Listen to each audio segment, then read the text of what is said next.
Tonight we'll be talking about product career benchmarking. So we have some wonderful speakers to talk to you about that. And we also have the topic that's actually being chosen via feedback via our survey. So it's actually chosen based on knowledge and evidence. So hopefully this will match what you would like. Just a quick note, we have our social channels. So we have Instagram, LinkedIn and X. And if you want to talk about us or share or do anything of that ilk, we have WIP London, Always Learning and Career Hack series that you can use. We're all about the sharing. It is all about you tonight, so hopefully you can just use this time to talk amongst yourselves, get to know new people. It's a friendly, open and honest community for people. We love to champion speakers from all levels of expertise, and we have all levels of expertise tonight, which is wonderful. Our history. So the first event happened back in 2017, so we're nearly 7. That's a small human being. We have in-person events, online and hybrid events, so we are going to be recording this tonight, but hopefully in future we're going to be doing some live events as well.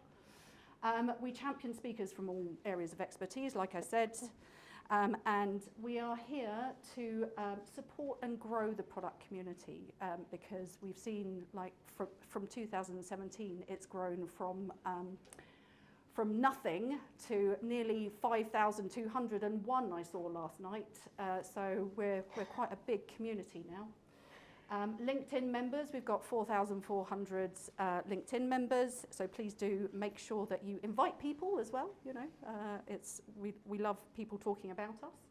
And we also have a Slack channel, so if you haven't signed up to that, please do. Our commitment to you, oh, we have transitions, oh Lord. Membership will always be free, so that's wonderful. We run in a safe and trusted environment, so we always choose places where people feel safe to network and be able to talk amongst themselves. It's open to everyone, so including our allies. So any men you would like to invite, please invite them. They're welcome. Relevant topics, so we always make sure that we curate a lot of the topics based on feedback from our members. So we always prioritise the ones that are most hot. It's not for profit, so events will be little to no cost. So sometimes there is a tiny weeny cost of about £3, but that's only ever every quarter. So that is literally just to cover some of our costs. We have a volunteer team. So the volunteer team is myself, we have Tania over here, we have Adiola. Where's Adiola? She was in front, she was letting you in, and we have Ginny over here. Hi, Ginny. And here we have our newest member. This is Coco. So Tehya, who normally runs this, has just been off having a baby, as you can see, and Coco is our newest member. Hopefully she'll be a woman in product in 20 years. So I'm Tammy Wallace, like I said, I'm a volunteer.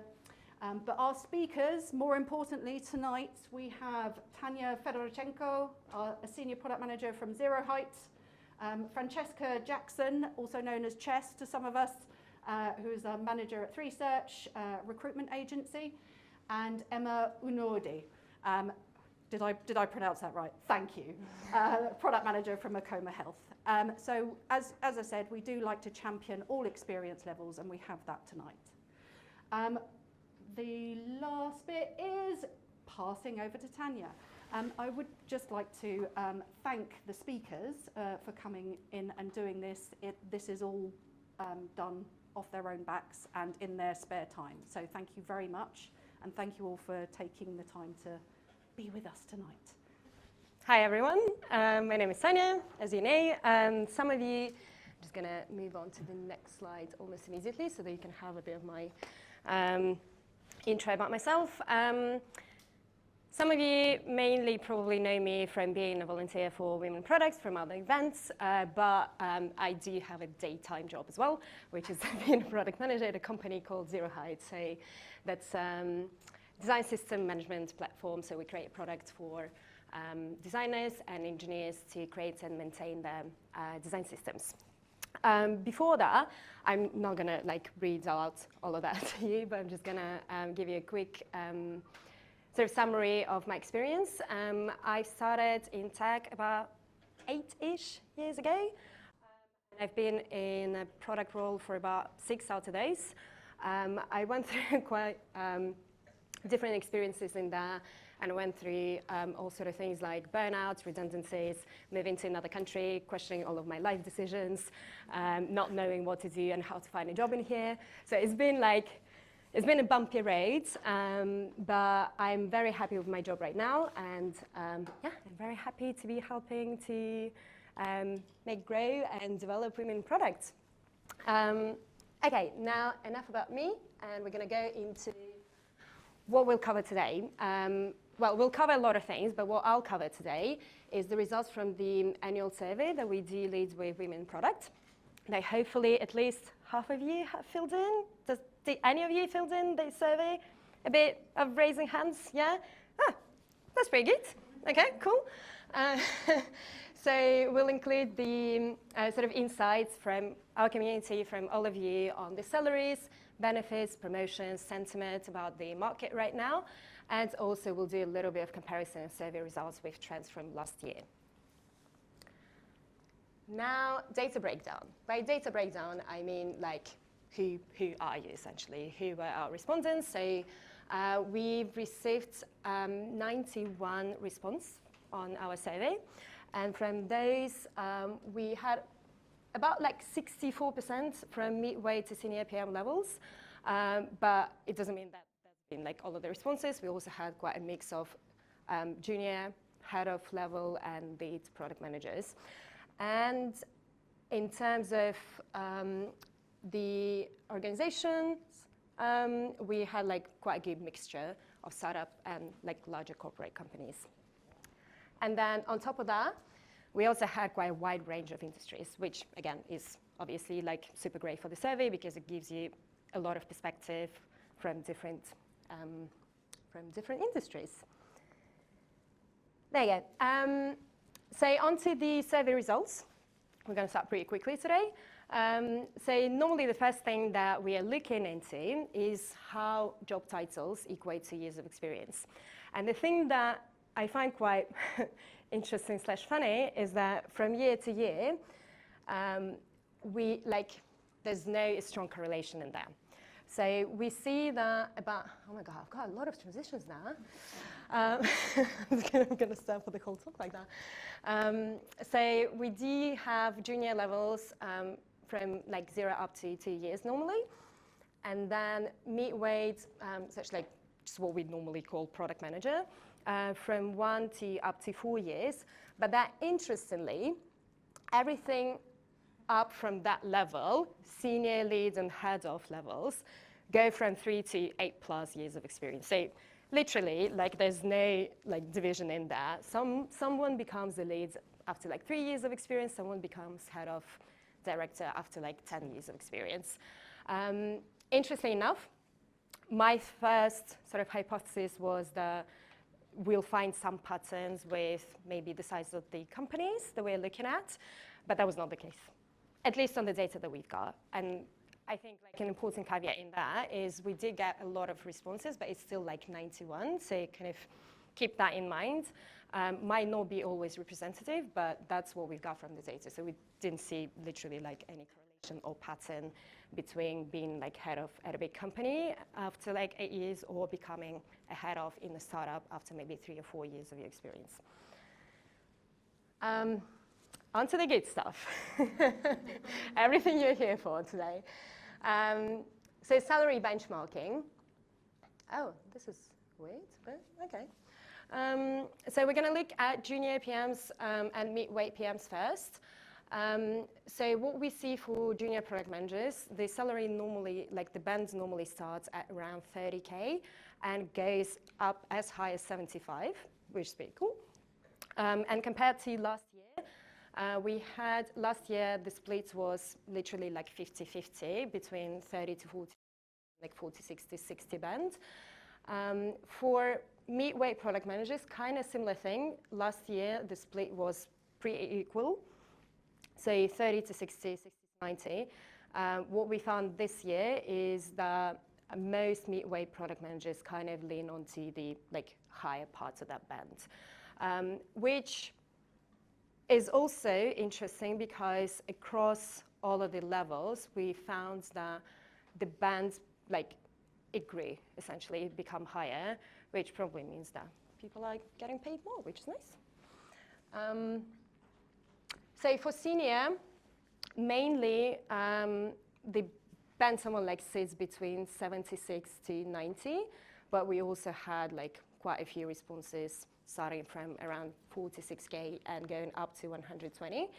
And for lead product managers, that like the lowest where it starts is normally around 60K, and then again goes up to 120. I think important thing to know here as well, and something that I just mentioned, like compared to last year top of the range was lower and capped at 105K. So today we're seeing that it's kind of like growing a little bit. And again, funny situation with head of products. Like no patterns in there whatsoever.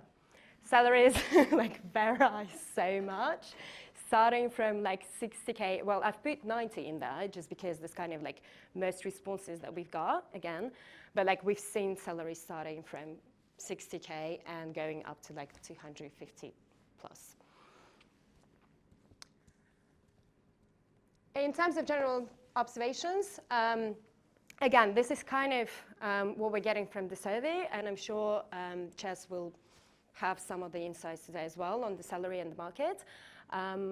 But what we've seen from your responses, most salaries are somewhat between 46 up to like 105K. And that's for like all levels, including here. Fintech and retail hospitality sectors are in higher salary bands in general versus like others.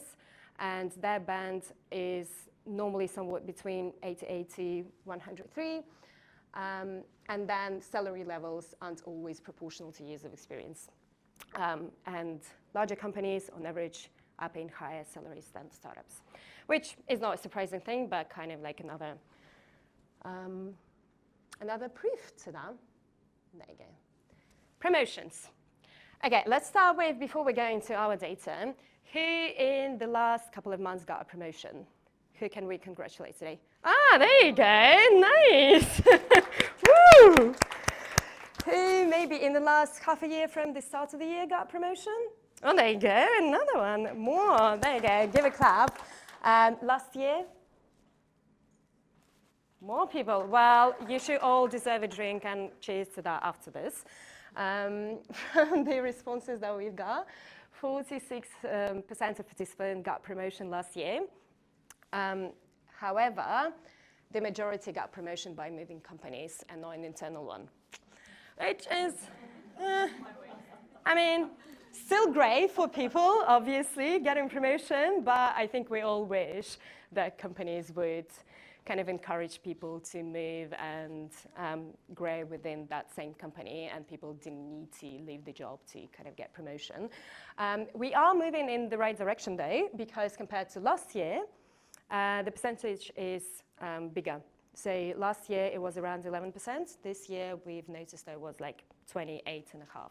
So that's quite a nice improvement. Still not exactly good enough, but getting there. Benefits. So from all of the things that we've asked you and you shared with us in terms of what kind of benefits your company is providing, we've found that 4 top ones were private health insurance, and then pensions over the minimum contribution, bonus or shares, and maternity cover above statutory pay. So yeah, kind of like a bit of an insight to you on what is happening in the market and what companies are offering. This seems to be quite common things to like have in your job offer. But then we also had a few of like extravagant benefits that I call extravagant just because I'm really jealous, but fundraising matching, people get travel allowance and free flights. Also, if anyone replied free flights, can you please recommend me to the company? I know I just said I'm very happy with mine, but free flights, you know, are good. Well-being allowance, unlimited holiday, discounts on makeup, pretty nice, and quarterly gifts. Right, and then, this is nice alignment. There you go, giving you a bit of insight straight away. So most important things when choosing a job, and that was a question to you around what you're looking for when you're selecting and when you're like looking for a company or for a new job. So the top one was company culture. Then the second one was base salary. And those nice indications in here, I'm here to show you how it compares to the last year as well. So the salary base was on the 3rd place last year, so it kind of moved up. So people are essentially valuing the salary a little bit more this year compared to the previous one. Career potential actually switched places with the salary, interestingly enough. And then we've got work-life balance that moved to, again, one place higher, and company mission that went from the 7th to the 5th place, and then also things like flexible working and diversity and inclusion. So those were like top 7 things that people are looking for when finding a job. And then in terms of economic climate, so we've asked you how the current economic climate made participants feel about working in product. And that's like, again, like a super curious one, because about 50% felt the same, so only 12 felt more confident, and then significantly higher than before, almost like 40% of people felt less confident. But I do want to finish on a good note.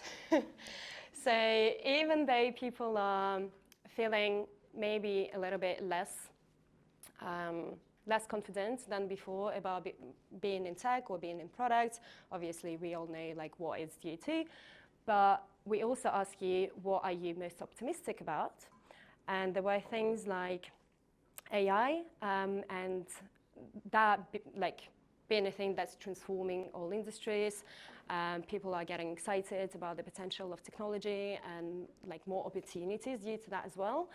And then opportunities in general that are related to, again, kind of related to AI, but not only, just generally tech evolution, the opportunities of the role of the product manager itself, and like the potential of grow and learning lots of new things and kind of like being flexible in that.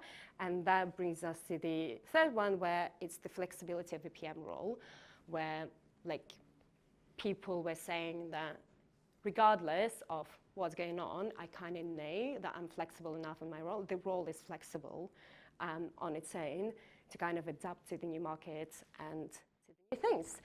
And just as a testament to that, I've put a few quotes because I thought they were nice, and I thought they kind of give us that like optimistic set of mind.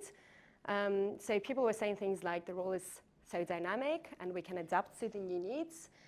And then the tough economic environment will put the laser figure on impact, where goal setting and success are one of the ways that PMs can demonstrate the impact. And then the fact that current market conditions offer the opportunities to reconsider the role and move away from business as usual practices. And then, the last one that I really like is, no matter what happens in the world, I know I'll be able to solve some problems for people. And I think, there you go, got another one. As long as there's technology, there's need for product managers. We just have to evolve our roles and things. And I think that's it from the survey. My name's Francesca, some people know me as Chess. Yeah, we're really excited for you guys to be here. This is actually our first event we've ever had in our office. We've literally just moved here, so firstly, welcome to 3Search. If you don't know about 3Search or don't know about us, also firstly, apologies, you went to our old office, I think a few of you did. We are a digital and marketing recruitment company. We've been going for 10 years. We started in marketing and we diversified into digital about 2.5 years ago. When myself and a few others came on board. So now we don't just cover marketing, we cover product management, product design, data analytics, bids, e-commerce, and marketplace. For those that don't know me, as I said, so I have actually been recruiting in product management for well over 6.5 years. I started my recruitment career, get my words out, in Australia, and I joined the business about 2 years ago, almost to the day. I cover everything from product manager all the way up to CPO, when I started my recruitment career in product, I came out of an old company and I wanted to do something different. There are so many different recruitment companies out there, there's so many recruiters out there, and I wanted to stand out from the crowd. And when I started coming into product, I was like, I have no idea what the hell the product is. What is product? Like, everyone keeps talking about it. So I wanted to be different. So I actually went on product courses. I actually went to meetups, I go to conferences, I upskill. I've actually been called in this company a product geek. I'm going to own it. It's fine. We'll go with that. But the other things that I do is I live and breathe is like 2 values. One is to build long-term relationships with candidates and clients that are transparent. We built product teams together. We work together, and that's one of them. And the other one is to give back to the product community. I feel very honoured to be a part of it. And I want to make sure that I help the future talent of tomorrow and also the current people in the market. So those are kind of 2 of the reasons. And I just thought hopefully give you a bit of a flavour about myself. So today, I'm going to do a really whistle-stop tour on a few bits. I can't talk about everything. If we were going to talk about CVs and like the current market, like interesting, we've got some interesting differences that we'll come on to. But yeah, I'm going to give you a whistle-stop tour. It'll also give you the opportunity at the end to ask me loads of questions and delve into it, but we can go from there. But you're like, Chess, we've come to a bloody recruitment, a product meetup. Why have you put an elephant? And I thought, let's address the elephant in the room. Like, let's just like kind of lay it all out. It has not been the best year. It has been incredibly tough. I think everyone here has probably been affected, knows somebody that's affected, or somebody, and if you haven't been affected and got promotions, that's awesome. But I think we can hand on heart say this has been one of the toughest years we've seen, 2023, but there is some really positive stuff happening, and we're going to talk about it because there is a change happening, and we're absolutely stoked about it. So this is a graph that we took from our annual pay and hiring report. Thank you to those that filled it out. We actually had about 1,000 plus people respond back to it. So our data, we love data and product, don't we? Let's be honest. So this is kind of correlation that we saw. However, product is different. We saw an absolute spike in November with the number of application starting to reduce, the number of jobs in the market, and also the number of jobs being advertised. And so for me, I've actually seen a massive spike. We've got the most number of jobs currently, we've got the most amount of people that we've placed currently, and we are starting to see some really great positive change. So I'm really excited about it. We did, throughout this survey, I just want to say this might be slightly skewed because we are a recruitment company, right? So it might be a little bit different to what your report says. But anyway, 67% of you said that you were looking and 71% was in product. I just want to classify looking. That doesn't mean you're actively, but you're kind of looking in the market, potentially might look to leave in the next year or so. But I thought this was very high. But why was it high? Well, 40% of you said that you don't feel fairly rewarded in the work that you do. Might have some sort of correlation. And somebody asked about redundancies, I can't remember who it was, but we actually said, so 51% of the people that we actually did the report to were made redundant, which was a really shocking statistic, I think, when we looked at it. We were quite saddened by it. However, this statistic, when we actually spoke to employees, was awesome. They were like, 64% of you are going to plan to hire this year. So I think we can all say that's a bit of an improvement. And then you're like, the kind of one of our strap lines basically for what we're doing here in 3Search, and our marketing team have very nicely put this together with me, but like there's a few things, pay we'll talk about, attraction we'll talk about, but you're like, retention. You're a recruiter. Why the hell do you want people to retain? You want people to look at jobs.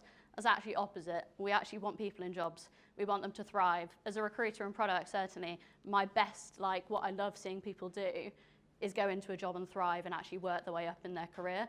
We're working really hard with companies to make them retain their staff at the moment. So we're actually helping them, looking at engagement, we're looking at wellness policies, we're looking at how we can help them stay. Because if you've got people in your team that are delivering and doing really, really well, the best thing we can do is help them stay. And so that's kind of one of the things. Product salary is actually quite similar.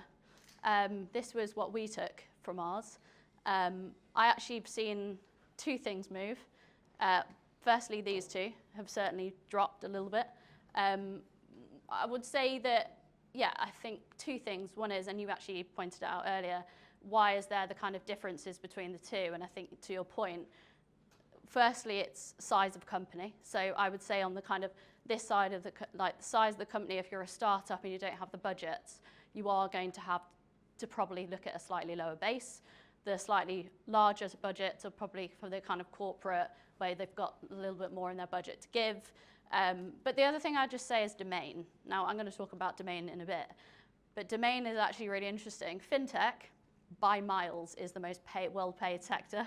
I think we can all agree with that. And then I would say, like, what's been interesting is like emerging technologies like envirotech, agritech, women's health, men's health, in that kind of emerging technology market are probably on the lower side. They're startups. They could be in like Series A. And for you guys, I guess it's for you to decide, like, what do you want to do? Sadly, sectors are paid a little bit different, but that's kind of what we've decided from the data that we took. So some general market insights. So 21, I think we can all agree that you guys had the control.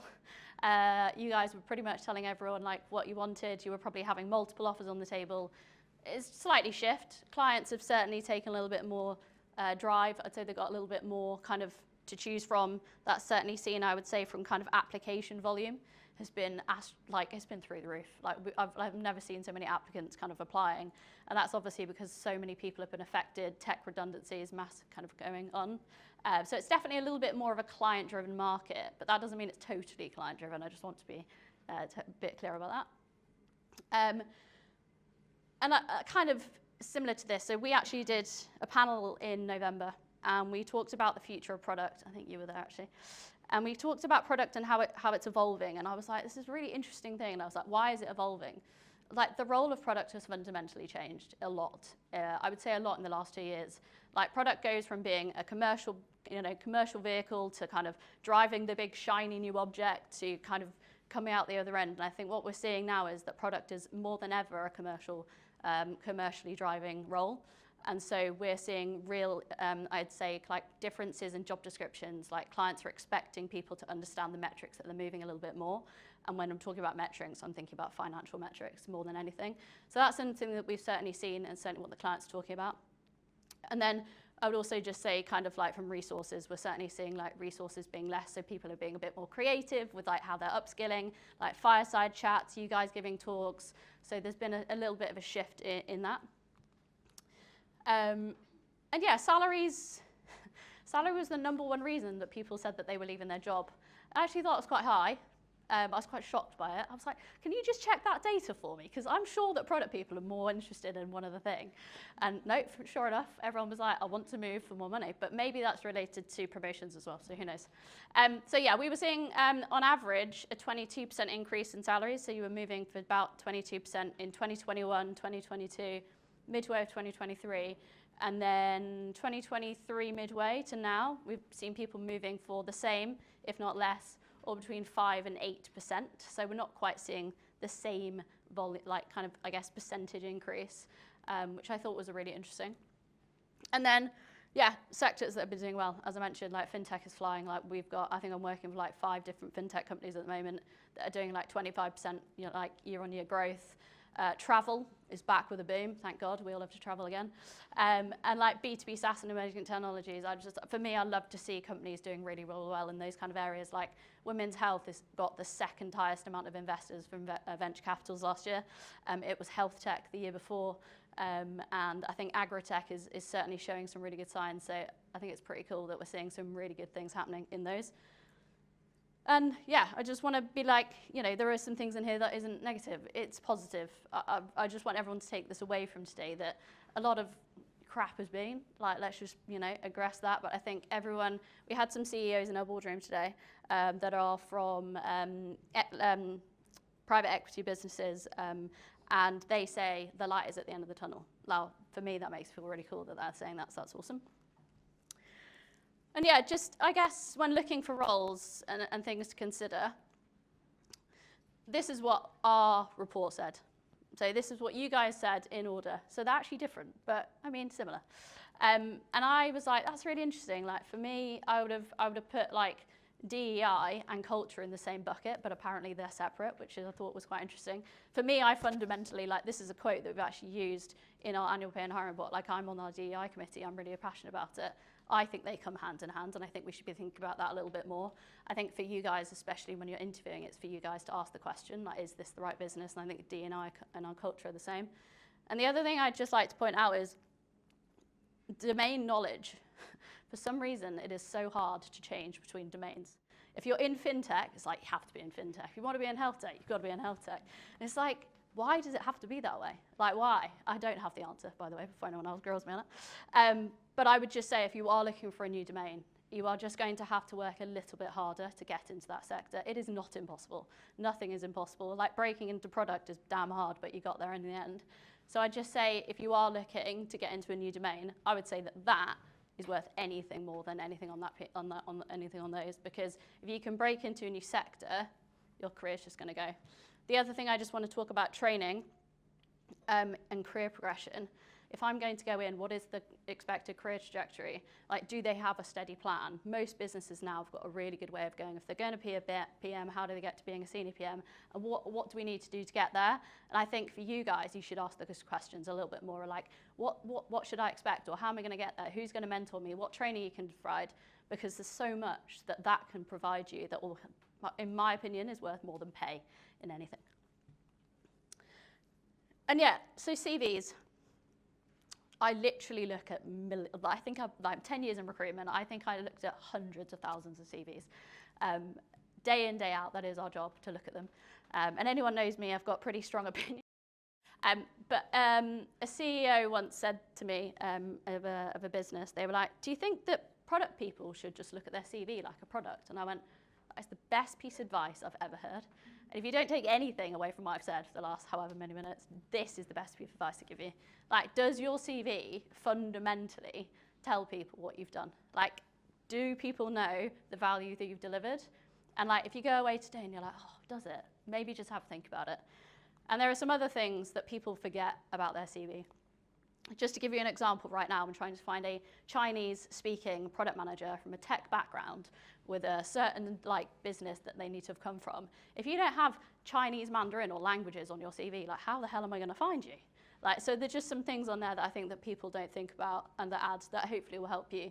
I think the other thing that I've just mentioned is that USP, like, back to volume of applications, like, how do you stand out? Like, I think when I was rewriting my CV, I was like, how am I going to stand out from the crowd? Like, how many thousands of people are going to look at? And I think if you know what your USP is, then I think that's really important. And I would always put that right at the top.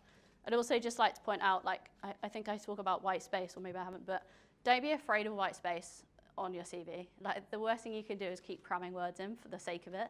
I always say to people, does that word add value or does it not? Like, I think it's really simple, and there are some amazing templates out there in Canva. There are some amazing, like, you know, points on that you should look at, but I think Canva is a really good place to start. It really helps you plan it out. Obviously, don't look like every other person and make it a little bit. And the other thing is around kind of just tailoring it to the job. I would say, like, don't over-egg it, but if you are going into a travel company and you come from a travel background, make it pretty damn obvious about that in the top, because people like to see it, and I think that's just one thing I would mention. So yeah, just some general advice. Is now the best time to move? I don't know, if I'm honest.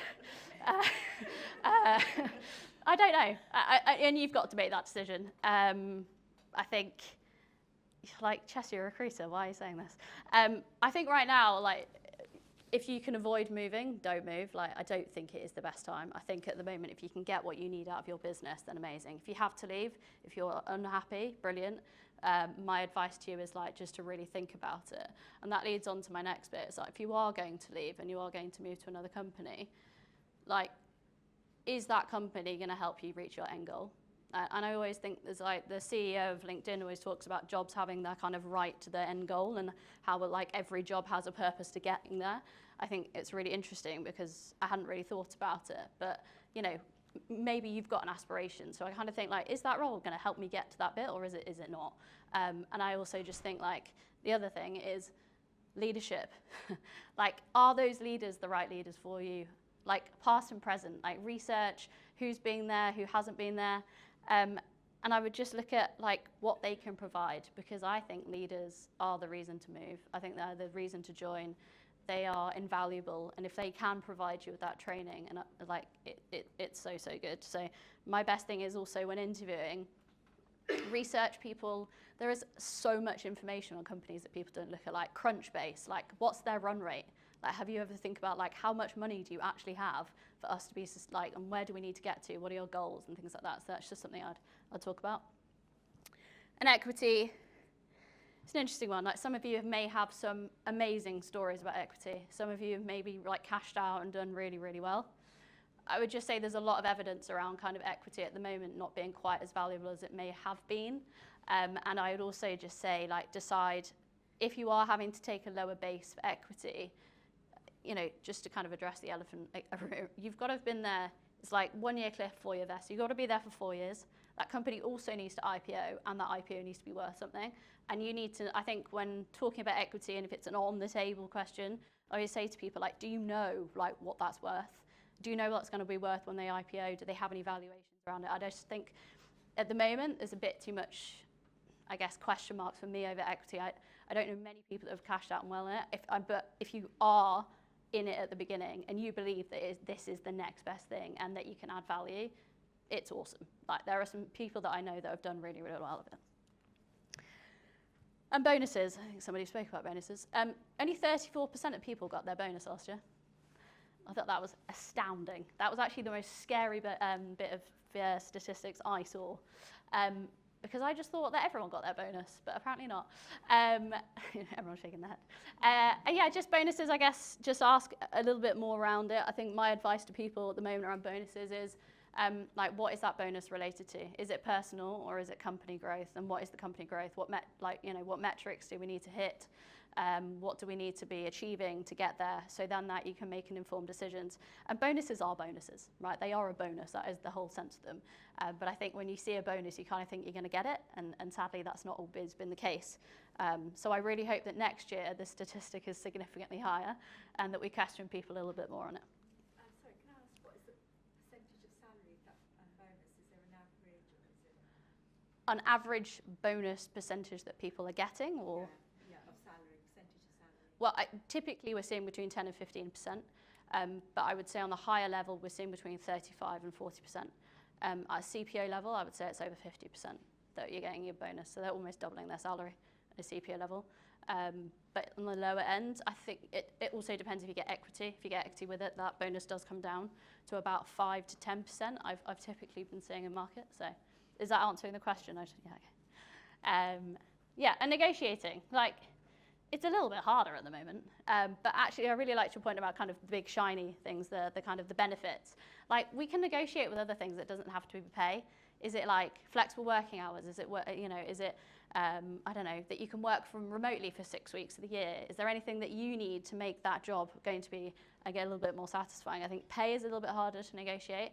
I would just say, like, ask about the salary up front. I always advertise my salary because I think it's so annoying when you apply to a job and you're like, I don't know what's paying. And then you get to the end, you get an offer and you're like, it's 20 grand under what I was looking for. So I just say to people, like, always ask. I think everyone's scared of asking, but I would just say ask up front if you can. And yeah, I'm a half full kind of girl. I'm pretty positive. I love product. I think product is gonna go like gangbusters for the next few months. As I said, we've never seen so many jobs as a business, we are seeing real placements are higher than ever for us. And so I just like, I think it's a positive.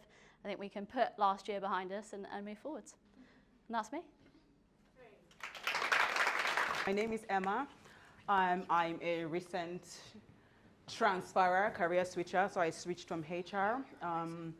I currently work at a startup called Akoma Health. What we do at Akoma Health is to connect users to clinical psychologists to help them manage their mental well-being, and we're really focused on people in Africa. And the reason why we're focused on people in Africa is the cultural nuances around mental health in Africa. It's like, oh, let's go pray, let's go to church. But we're trying to get people to understand that, like, you really need to be looking at your mental health. So I'm there now. Prior to that, I worked at different companies, most of them startups. I worked at M-Pharma, Andela, Balfour BD, Network Rail, but I'll show you my journey in a bit. So this is what my journey looks like. I've worked in HR for 14 years before I decided to make the pivot. And I'm a trained lawyer, so I went to school. I initially wanted to be a lawyer because I used to watch like this legal drama, Matlock, and I mean, when he's doing his closing arguments, I'm like, damn, I'm gonna be that. I'm gonna be in courtroom doing that. No, I didn't become that. Whilst I was studying law, I realized that I wanted to do something different. So I used to go with my friends who were in business management, business administration, and then I would attend their lectures, and I'm like, this really just sounds very interesting. So I switched and I went back to do HR in 2008, and I've been working in HR like sort of since then. Moved back to Nigeria. I'm originally from Nigeria.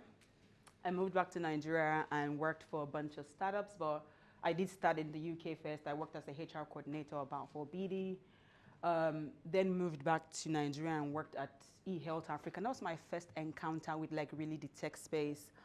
I moved into that company, headcount was maybe around like 35, then Ebola hit. And we went from 35 to 500 at the end of the year. That was like a massive jump for me. I created the playbooks that we used in Sierra Leone, Liberia, and Guinea from a HR point of view. I didn't have any multi-country experience at that time. I had to build this playbook. Guinea is a French-speaking country. I don't speak French. I had to figure out how to hire people in Guinea. So it was, you know, but the most interesting thing about my experience then was our software development team built the contact tracing app, and I was blown. I was like, oh, like this line of codes became this app that was used by the Ministry of Health in Sierra Leone to sort of help with contact tracing and, you know, just trying to find people in household. I'm like, this is really super cool, and I really like this. And so I just continued my journey in HR, in tech, moved on to M-Pharma, and that's when I really, you know, the interest was climbing, and I was like, okay, I'm gonna work very closely because I was the head of HR, building all this HR infrastructure, building all these HR departments from ground up, and hiring all these tech talents that we were sort of using to build all these great products. And I was like, okay, I would want to understand. So I would talk to the head of product, I would talk to the head of engineering to just try to understand, okay, what are you looking for? And I'm like, oh, I'm looking for an engineer. I'm looking for somebody with Java. I'm looking for somebody with Node.js, Elixir. So I became an engineer, quote unquote, because like just working with them, and I started to partner with the product and engineering team. I was like, okay, I would ask questions, I would do stuff, but kind of like I just sort of, you know, this is what my career has looked like. I became the head of people at a fintech, we're VC-funded fintech that raised $15 million. Sort of we're focused on investment and just trying to help people, you know, do stock investing and do like fixed return investments. Then I made that, around this time, I was like, I think you need to leave HR. Like, we gotta go for the money. There's no money here. I love impact, but we gotta go for the money. Then I started making the conscious decision to like, you're gonna move. And to be able to do that, it's like, okay, I'm gonna come back to school. So I came back to school last year and did a master's at Birkbeck University of London. Thankfully, I've graduated. My graduation is next week. I'm glad. It was so hard, like, but yeah. And it was whilst I was making that transition out of Bamboo and doing this study that's like, you're gonna go into product management. We're not gonna go into 2024 as a HR professional, you're going into 2024 as a PM, and I made it happen. So just to give some journey, I think I talked about it like, early 2000s. I was like, oh yeah, we're gonna, I qualified as a lawyer. It's like, we're gonna do this, but nah, it didn't work. In the 2010s, I sort of had grown, just as I had shown you guys, in different HR roles, building the HR function. And when we came into COVID, I worked at, so I had my first encounter like in a product-led startup in that time. And in 2020, the Great Escape was being plotted, like we're moving. And so I started researching, I was reading, I would read, first things first, before I came into product, I was like, what am I gonna do in tech? I wanna go and be a software developer. That's where the money is, show me the money. Okay, I went there, I ran for my dear life. I started I was learning Java and Python. I was like, who does this? This is so hard. We're not doing it. We're not doing this, I'm gonna die. Honestly, I ran for my dear life. I still kept tinkering. I was just like, okay, let's go and do, I want to be in the tech space. And I did UX, UI design. It was really good. I was like, okay, but all these Figma and screens and prototypes, I don't know that I'm that creative. I was like, it's good, but what if I work at a company where I have to design 100 screens? I don't think this is gonna work, Emma. Keep figuring it out. And then, I was comfortable just trying to really figure it out. And it didn't even occur to me. Product management was right in front of me, but I was just not seeing it because I wanted to be writing the codes, being a Texas, product management was like, well, you're not writing any code, so you're not doing anything meaningful there. But if I knew, I would have done that since here. But anyway, I then decided to do a lot of research. I was working very closely with our product and engineering team. And because of my experience in HR, like when I look at HR, I always tell people HR is a product. From when it's just like the unseen product, because like from when we recruit, you come in to when you subscribe to your journey in the organization to your exit, that's products. There's a whole long line, and then we're doing different things across that, line, you're launching different features. And I was like, oh, product management is, similar. And so I started having the product and engineering team ask me like, oh, please, can you help us do user research interviews? So I was like, oh yeah, I've interviewed about 1,000 people in my career. And I started talking to users and I found it very interesting because I'm like, oh, so all the phones that we use or all the things that we use, like a lot of research goes into it to understand the pain points. And we were really building more in the health tech space. And I saw firsthand, the impact of these products. I'm like, I'm gonna go and do this. I love this. I did a lot of research. I found mentors. I just really tried to learn as much as I could. I didn't want to go and just do a boot camp again because I'm like, maybe, it's not the one. But eventually I did the boot camp. And in 2023, I took up my first core PM role as the pioneer PM at Akoma. So I'll give you a story about Akoma. I was the first PM at Akoma. I didn't have prior product management experience. What got me that role was I had worked at a different company with the founder of Akoma.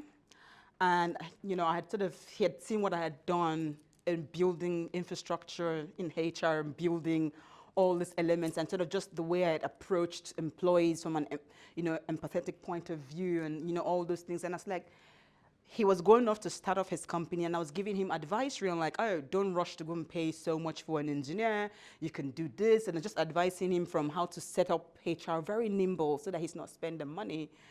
And then I was like, oh, by the way, I'm interested in product management. So, if something comes up in your organization, please reach out to me. I would just want to learn stuff. And he's like, oh, Emma, okay, something has come up, come build. I'm like, no, but I don't know product management. My first PRD was a disaster. It was a disaster, but I think that was very profound because that was somebody who gave me an opportunity because I had been trying and just getting a lot of no's, and a lot of people say, yeah, we know you've done HR, but this doesn't quite relate. And so I've built that. I launched my first product in November last year. Well, we launched another one early this year, couples therapy, and we're on the verge of launching a psychiatry feature. And I'm just like, yeah, we're doing great. So that's kind of like, where I am now. I'm having the best time of my life, the best time. Because like, oh my God, like you do the research. It's very interesting. And I thought I gave up on the hard life. HR is the thankless life. And you just like, okay, we're now in a place where, it's going to be easy life. No, it's not soft life either. But it's really interesting. And I think I love it because it's helping me do what I always loved to do, sort of just like, really creating impact and really like helping people. So I have learned a lot. And I'm just like, whew. That's a lot, like, it's much. I'd read an article and then, sometimes I just shut LinkedIn down because I'm like, oh my God, I'd see some posts and I'll see some articles. I'm like, oh, Emma, you're not going to get here. Like, what are they talking about? Like, this is quite far. And so that's kind of what I've been on. I think if I speak to one of the challenges I first had was as I've been applying to jobs, sometimes it's quite difficult to really communicate my non-PM skills or experience in a way that the hiring manager can just connect the dots and like, okay, oh, BCA, this is okay, this is great. So that was the initial challenge I had because like my resume was still reflecting some of my experience with the HR lingo. So people are like, I don't think you can do this. So no. So it took a lot of work, it took a lot of no's and, just refining. So I found that very challenging because I'm like, you all say like there's transferable skills. I have it, but like you still don't want to hire me. Come on.